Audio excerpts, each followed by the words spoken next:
Assalamualaikum warahmatullahi wabarakatuh. Bismillahirrahmanirrahim. Alhamdulillahi rabbil alamin. Wa bihi nasta'in ala umurid dunya waddin. Wa ala alihi wa ashabihi ajma'in. Asyhadu an la ilaha illallah wahdahu la syarika lah wa asyhadu anna Muhammadan abduhu wa rasuluhu la nabiyya wa la rasula ba'dahu. Allahumma salli wa sallim wa barik ala Muhammadin wa ala alihi wa ashabihi ajmain. Hadirin hadirat Bapak Ibu yang dirahmati Allah, marilah kita bersyukur kepada Allah atas segala kenikmatan yang telah diberikan kepada kita, yang sangat banyak. Apabila kita menghitung tidak akan bisa menghitungnya, termasuk kenikmatan iman dan Islam, serta kenikmatan jasmani sehat, rohani sehat. Karena itu kita berdoa kepada Allah, mudah-mudahan langkah kita semua ini menjadi sebab bahwa kita nanti menghadap Allah dalam keadaan husnul khatimah. Para bapak dan ibu dan sekalian, kajian kita kemarin mengisahkan tentang perjalanan Nabiullah Ibrahim alaihissalam, dimulai dari ayat 74 dan seterusnya. Nabi Ibrahim berdakwah kepada bapaknya, alias berdakwah kepada keluarganya. Tidak cukup itu, Nabi Ibrahim juga berdakwah kepada umatnya. Namun umatnya, Bapak Ibu sekalian, tidak bisa mengikuti langkah Ibrahim karena mereka masih mempertahankan kebiasaan nenek moyang mereka. Itu yang menjadi penyebab bahwa mereka ini tidak bisa menerima dakwah Nabiullah Ibrahim. Seperti kalau di dalam Quran surat 19 di ayat 41, di ayat 42 Allah menyatakan, menceritakan juga kepada Nabi Ibrahim lewat Rasulullah untuk diceritakan kepada umatnya, yaitu kita, agar tahu sejarahnya Nabiullah Ibrahim alaihissalam dan dari semua nabi-nabi setelah Nabiullah Ibrahim. Di ayat 41 di surat 19 Allah menyatakan, wadhkur fil kitabi Ibrahimah innahu kana siddiqon nabiyya. Menerjemahkan, ceritakanlah hai Muhammad kisah Ibrahim di dalam kitab Al-Quran ini. Nah, Rasulullah disuruh menceritakan kisahnya Ibrahim. Kemarin itu kisah dengan bapaknya.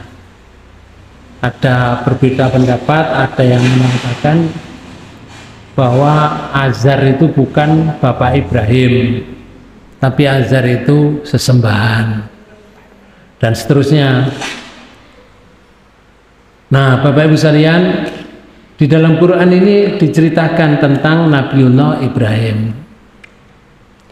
Lalu Allah menyatakan begini, innahu kana siddiqon nabiyya.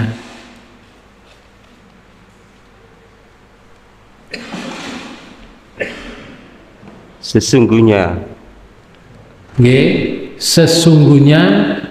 ia adalah seorang yang sangat membenarkan, lagi seorang nabi. Nah, Ibrahim itu orang yang sangat membenarkan. Nabi Ibrahim itu adalah seorang nabi.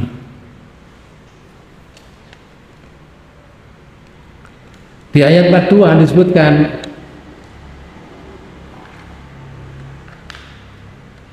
cara Ibrahim menunjukkan satu pernyataan benar dari Allah itu dakwah kepada bapaknya. Idh qala li abihi ya abati lima ta'budu ma la yasma'u wa la yubasiru wa la yughni anka syai'a. Surat 19 ayat 42. Ingatlah ketika ia berkata kepada bapaknya, wahai bapakku, mengapa kamu menyembah sesuatu yang tidak mendengar, tidak melihat, dan tidak dapat menolong kamu sedikit pun? Nah, betul. Bapaknya dikandani, Bapak. Boleh nggak Bapak ngandani bapaknya? Boleh. Boleh. Orang tua bukan wong tua gak kena dikandani atau gak oleh dikandani, mboten, Bapak. Dikandani. Nah, itu Ibrahim. Di ayat lain itu dikisahkan juga Nabi Ibrahim itu pernah berdoa ngeten. Di surat 26 ayat 83. Rabbi habli min hukman wa alhiqni bis-sholihin.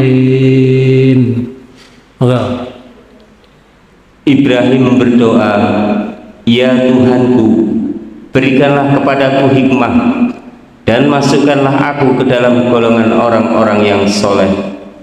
Sudah seorang nabi loh, Bapak. Nabi Ibrahim itu orang yang soleh, tapi masih berdoa kepada Allah. Ya Allah, tolong saya diberi hikmah. Ngertos hikmah panjenengan? Hikmah itu, Pak Bu, masih dia nggak belajar, oke, tapi pinter. Napa jenenge? Itu namanya diberi hikmah oleh Allah. Rasulullah itu semua Rasul diberi hikmah. Nabi Ibrahim juga minta nanti keturunannya, anak-anak dari Nabi Ibrahim itu diangkat jadi seorang Rasul akhir zaman. Itu ya salah satu diantaranya minta hikmah juga, supaya diajarkan hikmah. Hikmah itu wujudnya nggak Bu?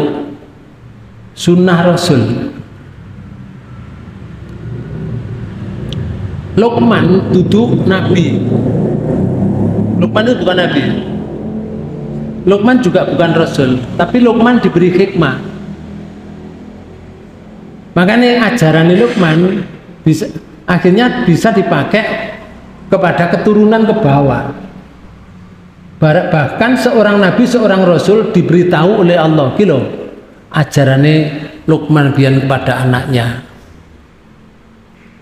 Sampai kepada Rasulullah dikandani untuk kita, Bapak.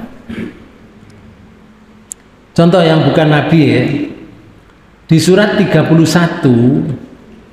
niki, surat 31 namanya surat Luqman. Ini ada kalimatnya teman. Nah niki di ayat 13. Di ayat 12 itu nyebut apa? walaqad ataina Luqmanal hikmata aniskur lillah wa may yashkur fa innama yashkuru li nafsihi wa man kafara fa innallaha ghaniyyun hamid. Coba teman terjemahkan itu.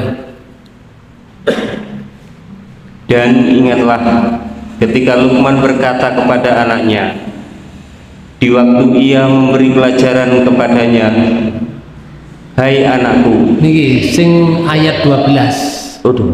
Ayat 12. Dan sesungguhnya telah kami berikan hikmah kepada Luqman. Nah, di sini Allah telah memberikan hikmah kepada Luqman. Apa di sini disebutkan oleh Allah?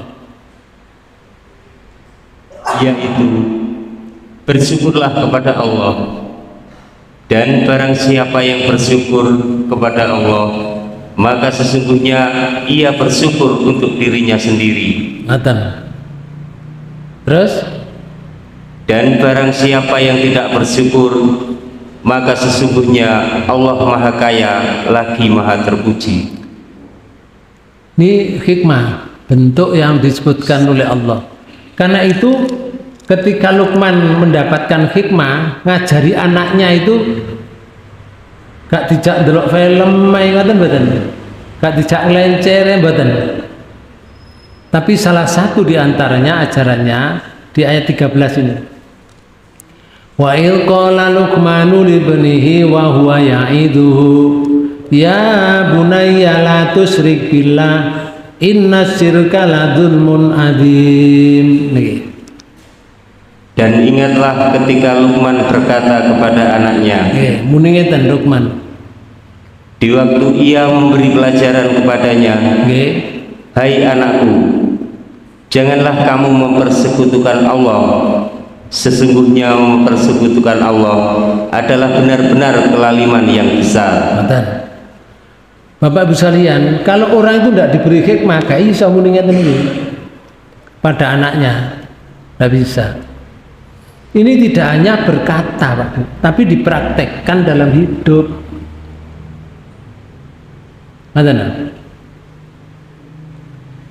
Karena itu Luqman itu ya merintahkan juga niki di surat 31 tetap, tapi di ayat 17 ajarkan kita, ya bunayya aqimis sholata wa'mur bil ma'ruf wanha 'anil munkar wasbir ala ma asobaka inna dzalika min azmil umur. Hai anakku, dirikanlah sholat dan suruhlah manusia mengerjakan yang baik. Pak Bu. Dan cegahlah mereka dari perbuatan yang mungkar. Ini ajaran sejak dahulu katanya ini. Tapi gak bisa ngomongnya gak oleh hikmah. Nggak bisa. Anakku, dirikanlah sholat. Sholat itu sejak dahulu, sejak Nabi Adam. Makanya ada yang bertanya, apakah Nabi Ibrahim itu sholat? Sholat. Mana dasarnya? Nih salah satu Pak Bu. Ada ayat di surat Ibrahim. Surat Ibrahim. Di ayat 37 itu disebutkan begini. A'udzubillahi minasyaitonirrajim. Ketika Nabiullah Ibrahim meletakkan anak dan istrinya di tempat di lembah yang tidak ada tanaman, tidak ada rumah, tidak ada apa-apa. Yang ada itu hanya pasir, gunung, lembah, gak ada tanaman. Maka Bapak Ibu sekalian, Dari kejauhan begitu ditinggal ya, dari kejauhan Nabi Ibrahim berdoa. Doa Nabi Ibrahim kepada Allah agar anak dan istrinya yang ditinggal di lembah gak ono tonggone, gak ono wong, gak ono omah dan seterusnya itu, tidak ada rumah, tidak ada apa, tidak ada orang, begitu ditinggal begitu saja karena perintah Allah. Dari kejauhan Nabiullah Ibrahim begini, Rabbana inni askantu min dzurriyyati biwatin ghairi dzi zar'in inda baitikal muharram. Monggo sama terjemahkan. Ya Tuhan kami, sesungguhnya aku telah menempatkan sebagian keturunanku di lembah yang tidak mempunyai tanam-tanaman di dekat rumah Engkau, Baitullah yang dihormati. Ya, dulu sudah ada Baitullah, itu bentuknya masih pondasi ketika zaman Ibrahim. Nah, pondasi itu sejak kapan? Tidak diceritakan dalam sejarah, dalam Quran tidak diceritakan sopo sing gawe, tapi sejarah menyatakan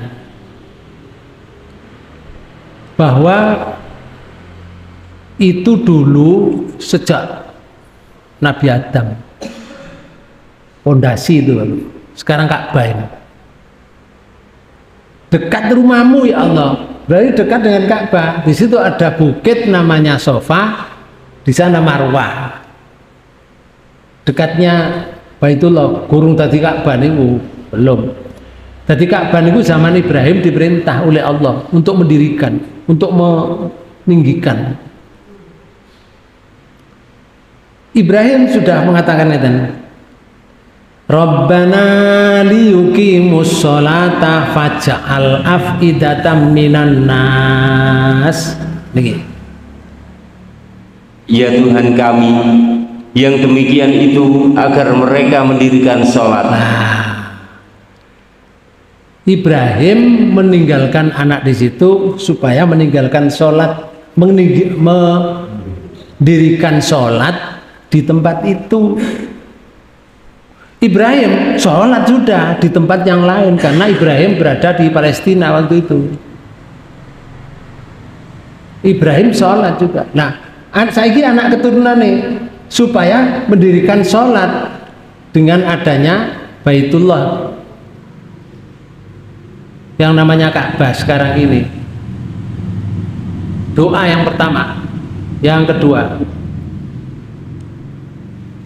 tahwi niki faj'al af'idatan minan nasi tahwi ilaihim niki. Maka jadikanlah hati sebagian manusia cenderung kepada mereka. Nah, doa yang kedua. Doa yang ketiga, warzuqhum minas samarati la'allahum yashkurun. Dan beri rezekilah mereka dari buah-buahan, mudah-mudahan mereka bersyukur. Gak ada tanaman loh Pak Bu, gak ada tumbuhan di situ, tapi minta buah-buahan. Masuk akal enggak? Ya gak, gak ono tanaman jaluk buah-buahan. Tapi doa Ibrahim, ojo muni gak ono tanaman. Kalau Allah berkehendak, bisa saja terjadi. Bisa saja. Sebelum Nabi Ibrahim itu Bapak, ada namanya Nabi Soleh. Nabi Soleh itu diminta oleh kaumnya supaya batu yang besar itu mengeluarkan unta sungguhan, bukan unta-untaan. Allah berbuat, bisa Bapak. Soleh, kumpulkan umatmu, kumpulkan di situ, sekitar situ batu itu, suruh berdiri situ, buat getar oleh Allah, batunya pecah, batu gunung Pak Bu. Tak begitu pecah, Unta metu tuh kok jerone batu. Dunuk metu sampai ke atas. Unta sungguhan, Pak Bu. Mangan rumput. Dan unta itu setiap hari minum air sumur habis kalau diminum unta. Tapi orang-orang daerah situ tidak minum air, cuma merah susune unta itu seluruh masyarakat bisa menghilangkan haus seluruhnya, seanak cucune. Satu unta ya. Tapi wongnya gak minum air sumur itu, ganti minum air unta, diminum unta, tapi minum air susu unta. Gak dituku. Nok kini tuku susu kan 1 liter 12.500. Ya 12.500. Gak itu gak beli itu, Bang. Gratis dari Allah. Nah besok sumurnya itu diminum orang-orang, unta ndak minum. Hanya pesenin Nabi Soleh, jangan diganggu apapun, jangan disentuh. Kalau kamu nyentuh, nanti Allah akan mendatangkan azab. Wah, akhirnya dibelek. Kayaknya azab oleh Allah. Sampai sekarang hari itu Pak Bu, setelah hancur, setelah kaum Ad itu kan ditempati kaumnya Nabi Soleh, hancur terus ditinggal oleh Nabi Soleh bersama dengan umatnya yang iman-iman itu ditinggal kosong, tidak ditempati. Bangunan-bangunan mereka itu disebut rumah hantu. Sekarang namanya Madain Soleh. Madain itu sebutannya Madinah sama dengan kota Soleh. Madain Soleh daerah tempat kota bangunan yang belum pernah ada bangunan di dunia ini, yang di situ ditinggal begitu saja. Dan Rasulullah ketika perang Tabuk lewat situ, orang-orang nggak boleh berhenti di situ. Ada yang berhenti ngambil air, membuat adonan roti. Begitu tahu Rasulullah, loh kamu sedang apa? Membuat adonan roti ya Rasul, untuk perjalanan, mumpung ada air di sini.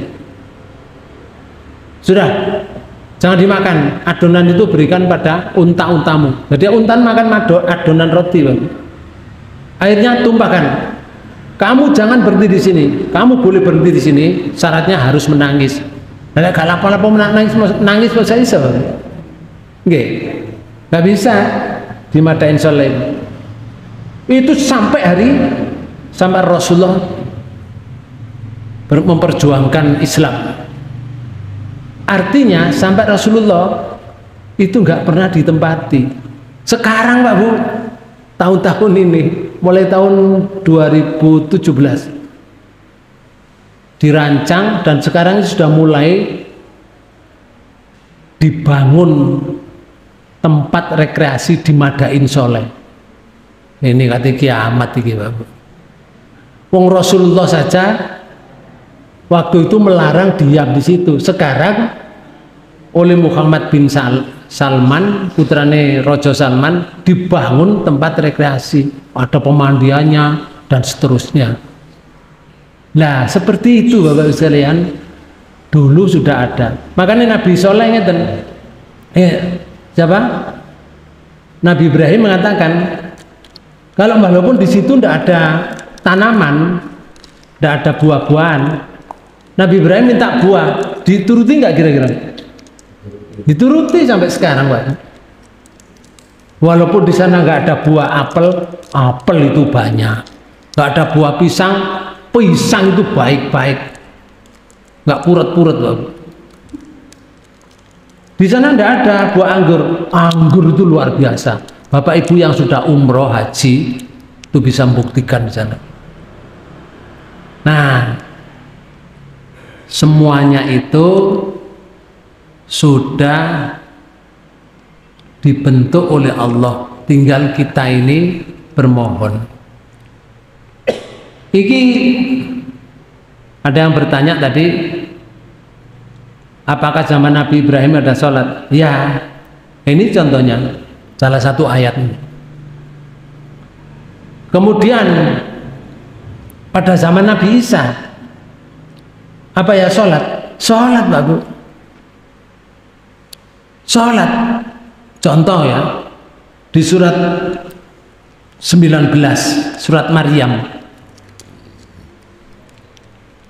ketika Maryam melahirkan anak ya, setelah melahirkan anak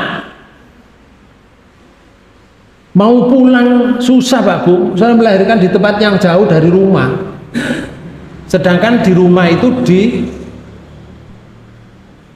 yang rambut Maryam itu namanya Nabi Zakaria, pamannya Pak, pamannya Maryam namanya Nabi Zakaria, diangkat oleh Allah jadi nabi. Berarti dulure sing nggih Pak Imron tadi yang melahirkan Maryam, Bu Imron itu KKE Nabi Zakaria.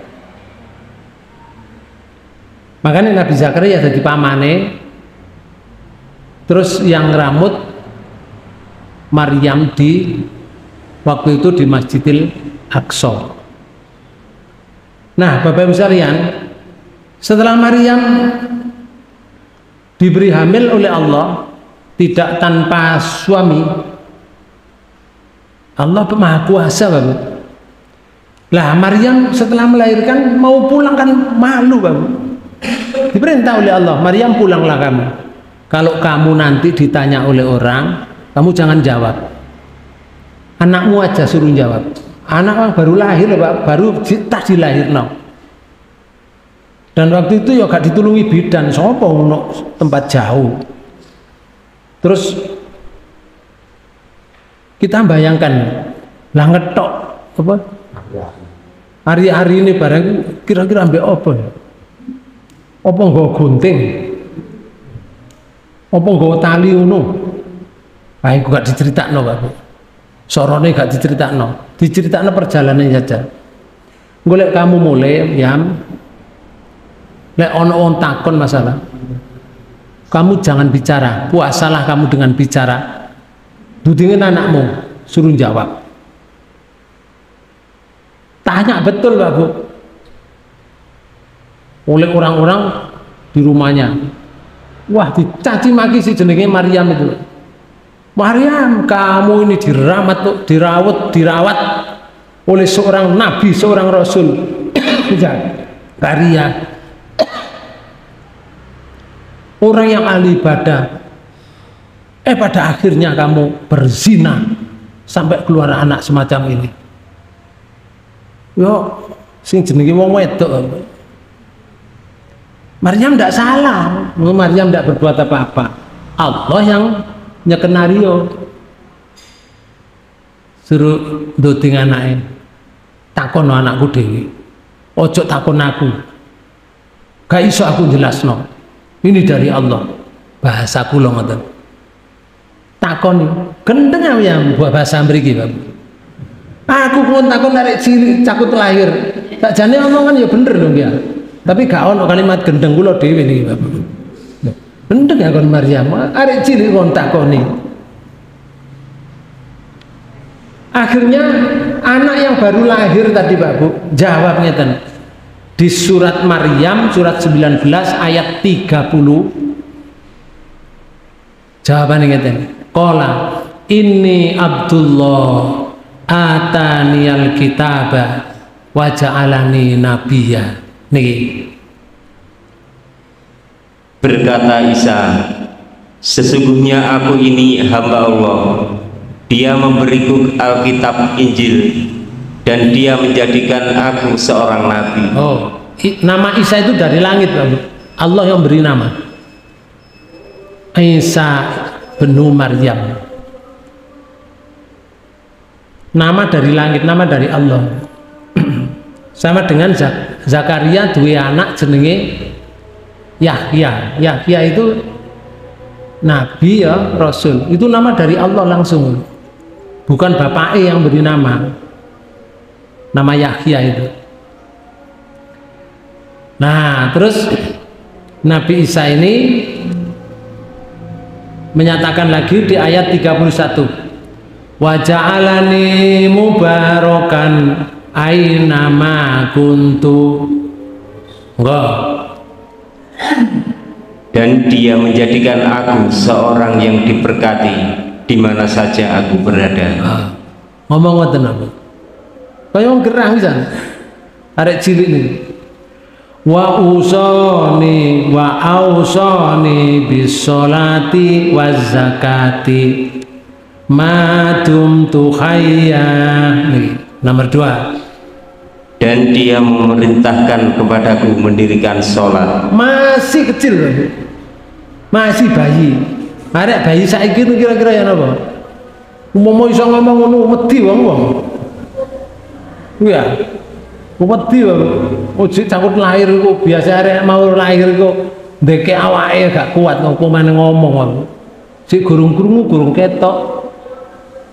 Tapi ini sudah lancar seperti orang dewasa. Dalam kehidupan ini Pak Bu, yang bayi bisa ngomong ono telu. Yang pertama Nabi Isa alaihissalam. Yang kedua seorang yang dilahirkan dari wanita jahat yang mengaku dihamili oleh Jurais. Yang ketiga, ketika Ashabul Ukhdud yang diceritakan oleh Allah di surat Buruj mulai ayat 4 sampai ayat 8 dan seterusnya, itu menceritakan ketika orang dimasukkan ke dalam lubang api, ada seorang bayi yang digendong oleh ibunya karena dipaksa oleh raja. Mereka sudah dimasukkan ke api, tinggal wong wedok iki kate mlebu. Anakku gak salah, tapi kalau aku gak mlebu, aku melok raja, nyembah raja. Anak ini langsung bicara dengan fasih, sehingga anak ini dan ibunya masuk ke dalam lubang yang sudah disediakan oleh raja tadi untuk menghukum umat manusia yang bertuhan kepada Allah Subhanahu wa Ta'ala. Sejak dulu Pak Bu, orang Islam itu dimusuhi sejak dahulu. Ya itulah perjuangan. Makanya orang mati syahid itu, mati syahid itu karena membela yang benar, bela agama. Nah ini dalilnya bahwa seperti Nabi Isa dan nabi-nabi yang lain semuanya diperintah oleh Allah sholat. Lalu yang ketiga, dan menunaikan zakat selama aku hidup. Loh, selama aku hidup menunaikan zakat. Kuje cilik Pak Bu. Di ayat 32 menyatakan wa barrom biwalidati walam yaj'alni jabbaron syaqiyah. Dan berbakti kepada ibuku, dan dia tidak menjadikan aku seorang yang sombong lagi celaka. Balik kepada Ibrahim. Nabi Ibrahim minta hukmah. Nabi Ibrahim sendiri berdoa kepada anak cucunya yang ditinggal tadi supaya ada keturunan dari anak cucunya itu seorang nabi akhir zaman yang diminta hikmah ini Pak, hikmah pemahaman atau kefahaman. Di mana contohnya? Contohnya di surat 2. Niki. Di surat 2 di ayat 200 nih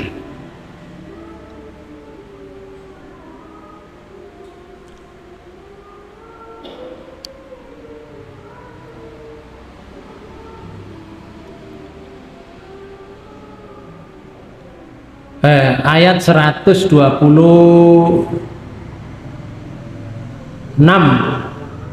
itu disebutkan begini Pak. A'udzubillahi minasyaitonirrajim. Bismillahirrahmanirrahim.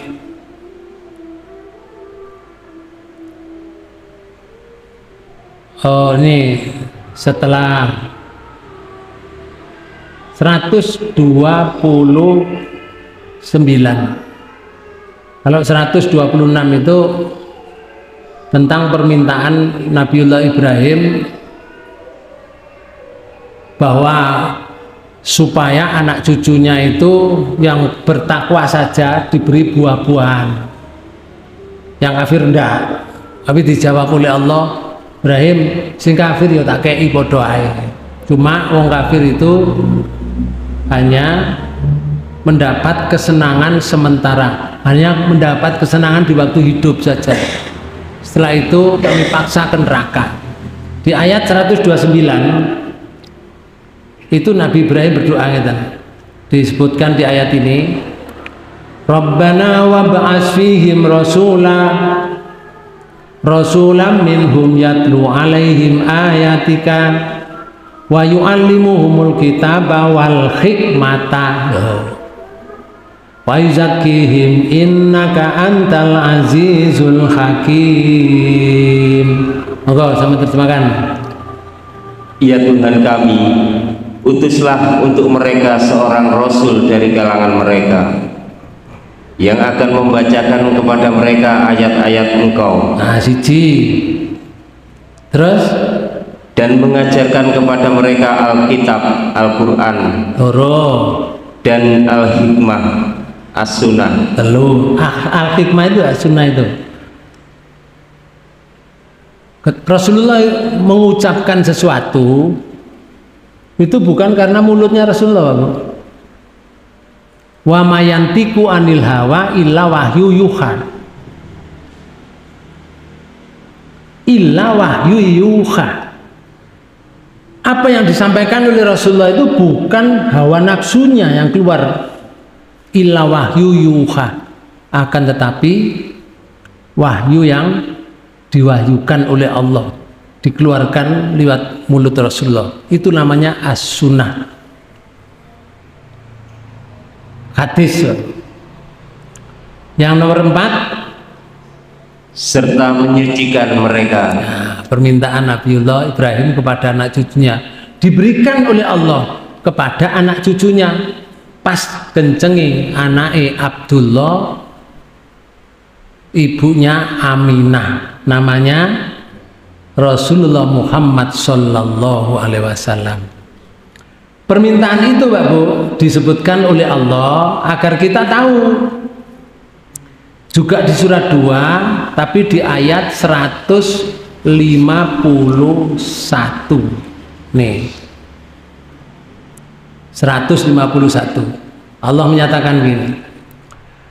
Kama arsalna fikum rasulan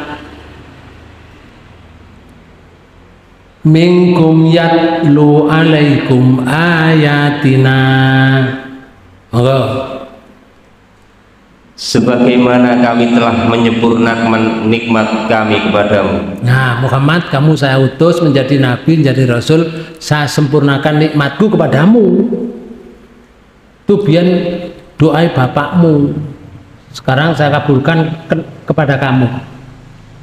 Terus kami telah mengutus kepadamu rasul di antara kamu yang membacakan ayat-ayat kami kepada kamu. Itu Abu, sang pertama DKI membacakan ayat-ayat Allah.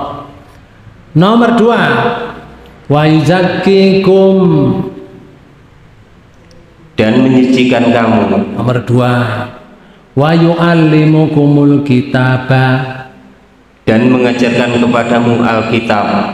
Telu, wal hikmata, dan Al-Hikmah, As-Sunnah. 4, wa yu'allimukum ma lam takunu ta'lamun, serta mengajarkan kepada kamu apa yang belum kamu ketahui. 5, Jalukane Nabi Ibrahim itu 4, diberi oleh Allah 5. 5 ini mengajarkan kepada kamu apa yang belum kamu ketahui. Kayak ilmu kali Allah. Ini sudah jarak sekian ribu tahun. Nabiullah Ibrahim sudah wafat.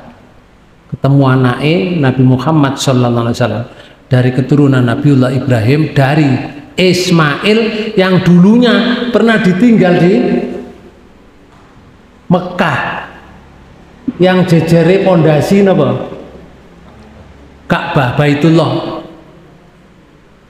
Makanya di ayat niki Pak Bu, di surat 2, Baitullah itu dulu masih pondasi. Kemudian Allah perintah kepada Nabiullah Ibrahim untuk ditinggikan. Mana perintahnya? Perintahnya di sini.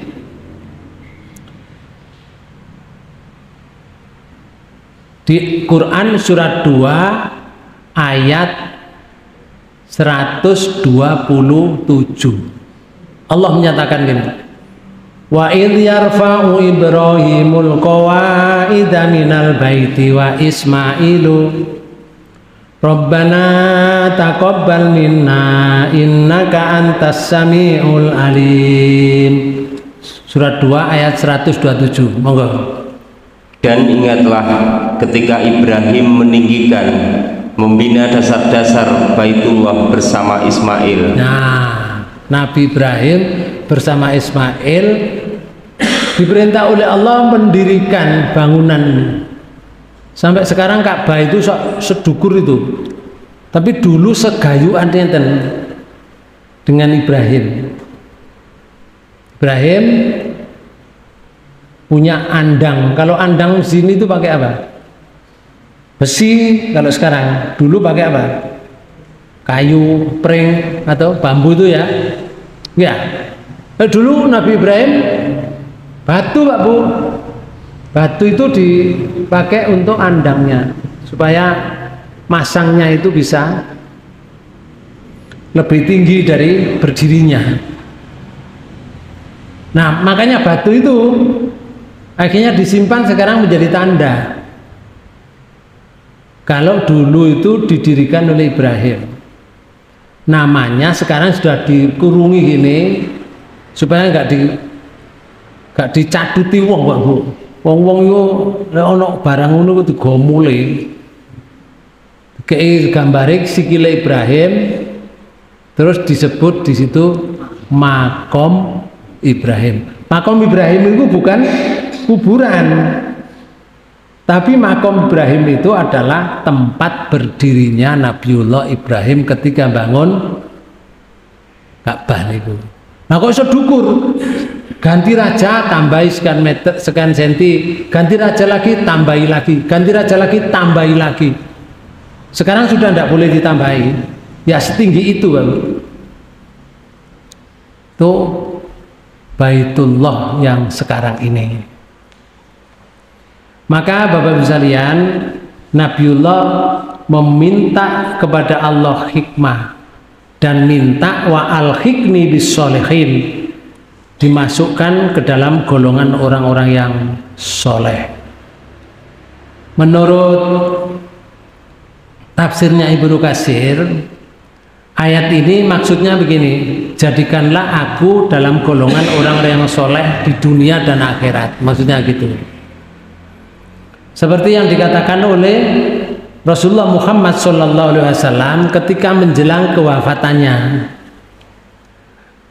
minta dikumpulkan kepada orang yang soleh. Ketika mau wafat kan donga, Allahumma ar-rafiqal a'la, ya Allah kumpulkan saya bersama dengan rohnya orang-orang yang soleh. Waktu itu meninggal di pangkuannya Aisyah, dan begitu tuh diucapkan 3 kali oleh Rasulullah. Ketika Aisyah bertanya, ya Rasul kalau begitu nggak ketemu saya nanti, nggak dijawab. Karena ada hadis Rasulullah menyatakan seorang nabi, seorang rasul itu kalau mau mati ditawari dua. Kamu pilih hidup terus di dunia atau kamu pilih mati di dunia surga. Umumnya awake dhewe ngono ditawari ngono ya pilih ndi kira-kira? Tak menang. Temenan. Oh kadang-kadang awak niki kepingin katene mati ngono bingung Pak. Ya. Tapi kalau sudah ditunjukkan surga akan berpikir Pak. Saya akan pilih mati aja daripada hidup di dunia. Kan soro urip di dunia. Ya, nyambut gawe, golek duit, soro kan. Nggih mlayu rono, mlayu ini kepanasan. Tapi lek nek surga kan enak dituduhno tempat yang enak tok. Wis gak nyambut gawe oleh apik. Milih itu. Begitu juga Rasulullah. Milih kumpul saja dengan orang-orang yang takwa. Nah, Bapak Ibu sekalian, itu kisahnya Ibrahim yang disebutkan oleh Rasulullah juga. Kemudian di ayat itu kan ada kalimatnya dan waja'ali lisana sidqin fil akhirin. Kalau tadi di ayat 83, di ayat 84 ini, dan jadikanlah aku tutur yang baik bagi orang-orang yang datang kemudian. Permintaan Ibrahim itu.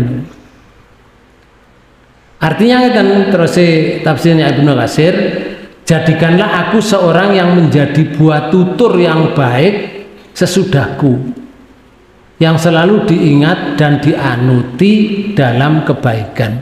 Nyatanya betul kan? Diterima enggak oleh Allah? Diterima kan?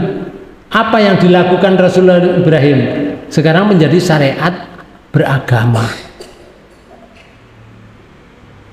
Ibrahim melempar setan yang mau menggoda, mau menggugurkan agar supaya tidak melaksanakan perintah Allah. Padahal perintah Allah untuk menyembelih anaknya Ismail. Dilempar Pak. Sekarang menjadi lempar jumroh. Lempar jumroh ibadah Pak Bu. Walaupun itu dulu Nabi Ibrahim dilempar setan yang goda.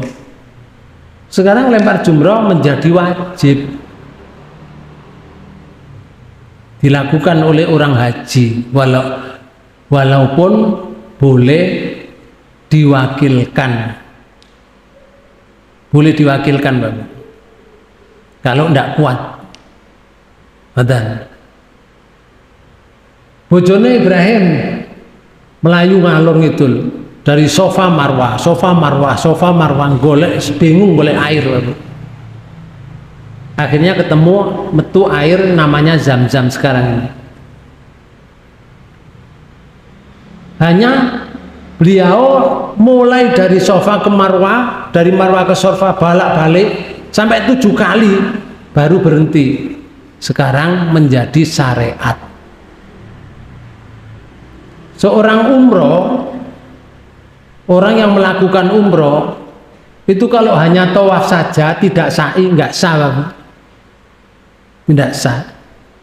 Jadi tawaf itu apa itu? Umroh ialah tawaf 7 kali, sa'i 7 kali, potong rambut, tanda halal agar supaya pakaian ihramnya bisa dilepas, tidak dosa. Dan larangan yang memakai ihram itu sudah lepas. Padahal itu dulu mencari air menjadi syariat.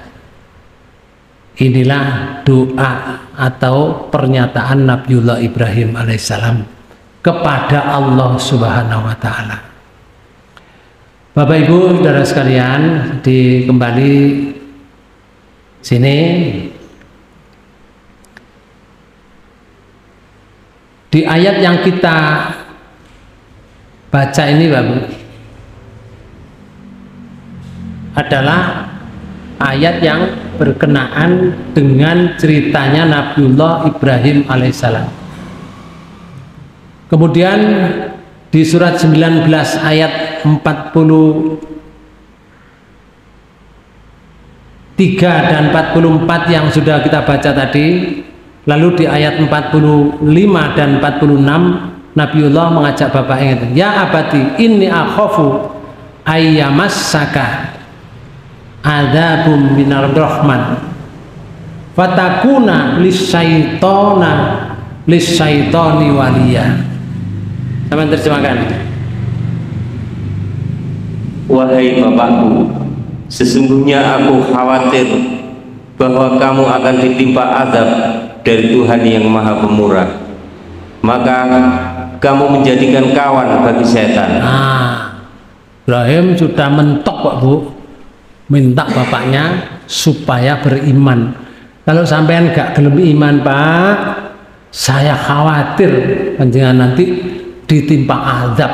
Nek ditimpa azab dari Allah, berarti panjenengan Bu kawane setan, koncone setan. Berapa bapaknya Pak Bu? Kandhane ngono, lho aku di setan-setan nombe Ibrahim. Wonten. Akhirnya bapaknya ngomong, qala araghibu anta an alihati ya Ibrahim, la ilam tantahi la arjumannaka wahjurni maliya. Berkata bapaknya, bencikah kamu kepada Tuhan-Tuhanku, hai Ibrahim? Jika kamu tidak berhenti, maka niscaya kamu akan kurajam, dan tinggalkanlah aku buat waktu yang lama. Napa niki jenenge? Napa? Diancam kan? Ibrahim diancam oleh bapaknya. Kon benci sama Tuhanku Ibrahim, sing tak sembah iku. Sing disembah Namrud barang kok. Benci awakmu. Ayo kalau gak leren kon ngono diancam. Kalau kamu tidak berhenti Ibrahim, masih terus orang-orang kamu ajak menyembah kepada Tuhan Maha Satu Allah. Kalau kamu benci, kamu akan saya rajam. Kamu kan anak saya, bahasa pulau, bahasa saya. Kamu saya akan rajam. Dirajam itu tanam separuh badan, terus dilempar batu kerikil sampai mati. Kemudian disampaikan lagi oleh bapaknya, dan sekarang tinggalkan rumah ini buat selama-lamanya. Napa niku artine? Diusir, Pak. Lek bahasa mriki ya. Napa? Wis minggat to kok ndak ngoten bahasa sini. Keluar kamu dari rumah ini. Masya Allah. Itulah Pak Bu, demi ketika orang itu menyembah selain Allah. Ditinggal oleh Ibrahim. Oh diusir Bapak, lek gak diusir dirajam. Ya sudahlah Bapak, saya tak tinggalkan rumah ini, diringkesi pakaiannya sing dipakai itu. Lalu Ibrahim mengatakan gini, qala salamun alaika sa'astaghfirulaka rabbi innahu kana bi khafiyya. Berkata Ibrahim, semoga keselamatan dilimpahkan kepadamu. Bapak, mudah-mudahan engkau selamat, diselamatkan oleh Allah. Terus aku akan meminta ampun bagimu kepada Tuhanku. Terus sesungguhnya dia sangat baik kepadaku. Saya mintakan ampun nanti Bapak panjenengan pada Tuhan saya. Allah itu baik dengan saya ya Bapak. Lalu wa a'tazilukum wa ma tad'una min dunillah wa ad'u rabbi asa alla akuna bidu'ai rabbi sakiya. Dan aku akan menjauhkan diri daripadamu. Sekarang saya akan keluar Pak Bu dari rumah ini. Terus dan dari apa yang kamu seru selain Allah. Aku juga menjauh kepada yang kau sembah Bapak. Terus, dan aku akan berdoa kepada Tuhanku, mudah-mudahan aku tidak akan kecewa dengan berdoa kepada Tuhanku. Bapak, aku akan berdoa terus-menerus, mudah-mudahan saya tidak bosan, tidak kecewa berdoa kepada Allah. Didongakno Pak Bu, menjadi hukum Pak Bu. Dongakno wong kafir, dongakno wong musyrik, lek urip oleh. Paham? Orangnya masih hidup boleh, tapi kalau orangnya sudah mati nggak oleh, nggak boleh. Di surat 9 ayat 80 itu kalau doa kamu doakan 100 kali, 70 kali, niscaya Allah tidak akan mengampuni kesalahan mereka. Kenapa? Karena mereka kufur kepada Allah dan kufur kepada Rasulnya. Malah ayat 184 itu disebutkan, jangan sekali-kali kamu mensolatkan mereka selama-lamanya. Tidak boleh Pak Bu. Dan jangan berdiri di atas kubur untuk berdoa kepadanya. Tidak boleh. Ini baterainya habis, berarti njaluk mulai. Njaluk mulai. Demikian Bapak Ibu sekalian, apa yang bisa saya sampaikan, kurang lebihnya mohon maaf. Dan mari kita tutup pertemuan ini dengan bacaan hamdalah. Alhamdulillahirabbil alamin. Subhanakallahumma wa bihamdika asyhadu an la ilaha illa anta astaghfiruka wa atubu ilaik. Assalamualaikum warahmatullahi wabarakatuh. Waalaikumsalam warahmatullahi wabarakatuh.